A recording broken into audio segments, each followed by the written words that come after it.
NFL preseason player props here on PrizePicks.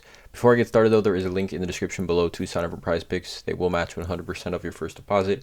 Also, a Discord link and Patreon link are in the description of this video as well. But let's get into it. We are coming off a game on or day on Saturday where I made 3 total player props for you guys here, and we went 2 for 3 on this. Clyde Edwards-Helaire under 24.5 rushing yards.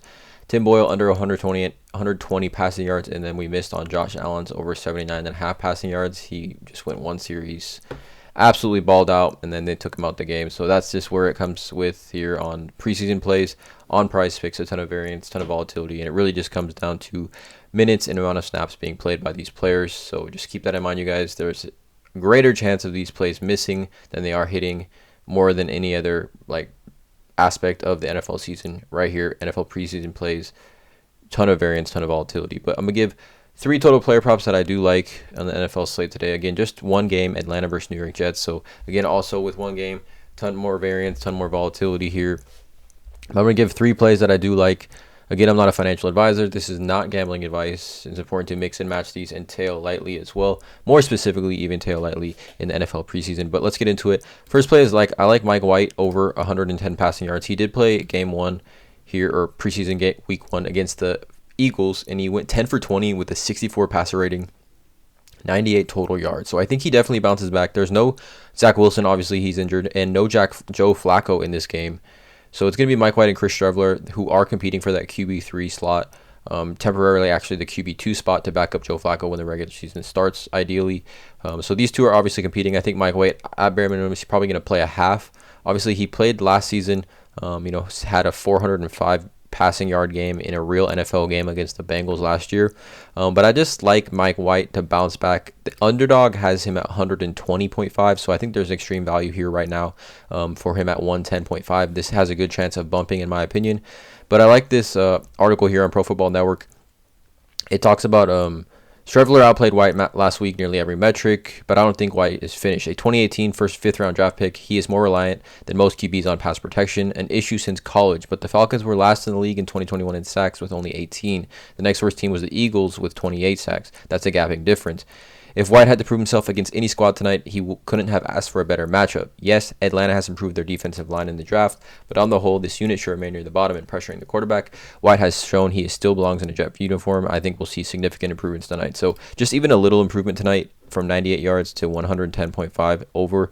I like the odds here for Mike White. I think he gets a lot more time in the pocket here against Atlanta, who, like that article said, were last in the NFL in sacks last season. So I do like Mike White over here to bounce back here against the Falcons. I'm taking the over 110.5 passing yards.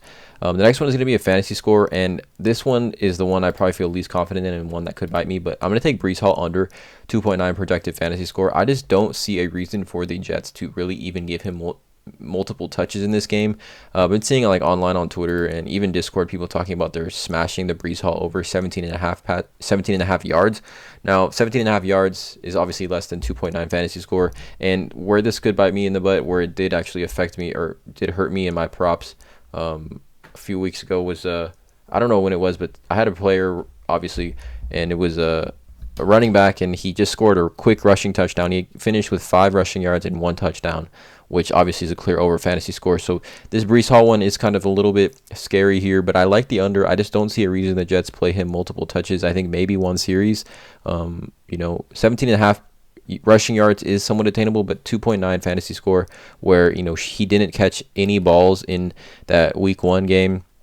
Here you can see receiving nothing for Breece Hall, and he did carry the ball 5 times for 15 yards. So if he replicates 5 carries for 15 yards, that's 1.5 fantasy score.